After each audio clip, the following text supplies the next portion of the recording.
வணக்கம் மக்களே! Welcome to சாரால் ஜேக்கப் எஸ்டேட் லைஃப். எல்லாரும் எப்படி இருக்கிறீங்க? நல்லா இருக்கிறீங்களா? இன்றைக்கி காலையிலேயே மழை தாங்க 2, 3 நாளாக மழை பெஞ்சிட்டே இருக்குது.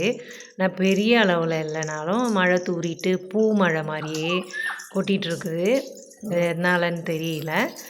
அதனால் ஒன்றும் வீடியோஸ்லாம் எடுக்க முடில. இந்த கீரை தான் கருப்பட்டி கீரை. நேற்று சந்தையில் வாங்கிட்டு வந்தோம், மாத்தளை சந்தையில். இந்த கீரை இலை இனிக்குது சாப்பிட்டு பார்த்தா.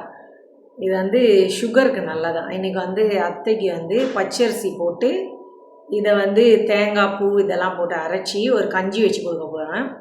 எப்படி இருக்குதுன்னு பார்க்கலாம், எப்படி செய்யறதுன்னு பார்க்கலாம். ஸ்ரீலங்காவில் கொலக்கஞ்சின்னு சொல்லுவாங்க. சில கீரைலாம் போட்டு பச்சரிசி கூட சேர்த்து தேங்காய் பால்லாம் போட்டு கஞ்சி வச்சு காலையில் பிரேக்ஃபாஸ்ட் குடிப்பாங்க.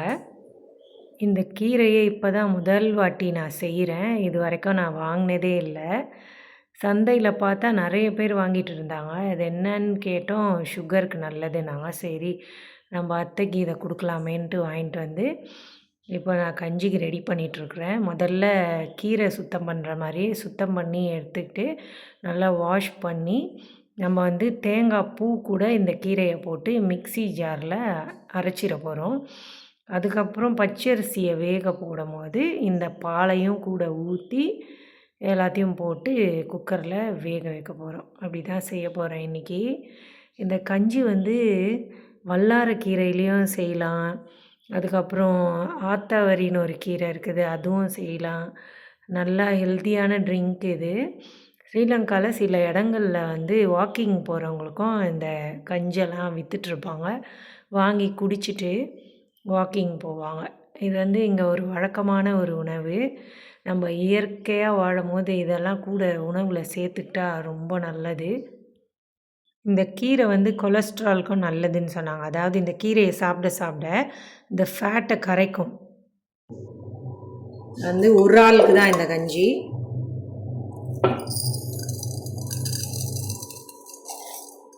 இவ்வளோ அரிசி போதும். இப்போ இந்த அரிசியை நல்லா கழுவிட்டு எடுத்துடணும். இதுக்கு தேங்காய் பூவை போட்டுட்டு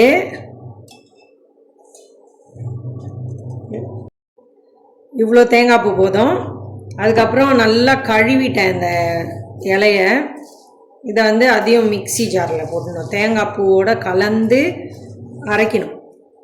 இந்த கஞ்சி அப்படி தான் செய்யணும். ஸ்ரீலங்காவில் நிறைய பேருக்கு இது தெரியும். இப்போ இதில் பச்சரிசியை போட்டாச்சு. ஸ்டவ்வை பற்ற வச்சுட்டு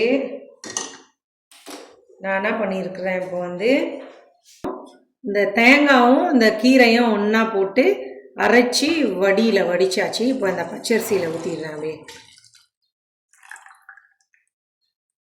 இது சுகர் அதிகமாக இருக்கிறவங்க, உடம்பு சரியில்லாதவங்களுக்கெல்லாம் இந்த கஞ்சியை கொடுக்கலாம். இப்போ அதில் கொஞ்சம் சீரகம் போடணும். சீரகம், அதுக்கப்புறம் ஒரு 2-3 பூண்டை போட்டுடணும். அடுத்தது சின்ன வெங்காயம் கொஞ்சம் போட்டால் நல்லாயிருக்கும். சின்ன வெங்காயம். இப்போ உப்பு கொஞ்சம். இது உடம்பு சரியில்லாதவங்களுக்கு கொடுக்கறதுனால உப்பும் அதிகமாக ஊற்றக்கூடாது. நான் உப்பு கல் உப்பு கரைச்சி வச்சுருக்கிறேன், அந்த தண்ணியை தான் ஊற்றுறேன். அப்புறம் வெந்ததுக்கப்புறம் வேணுமா வேணாமான்னு நம்ம செக் பண்ணிக்கலாம் உப்பு.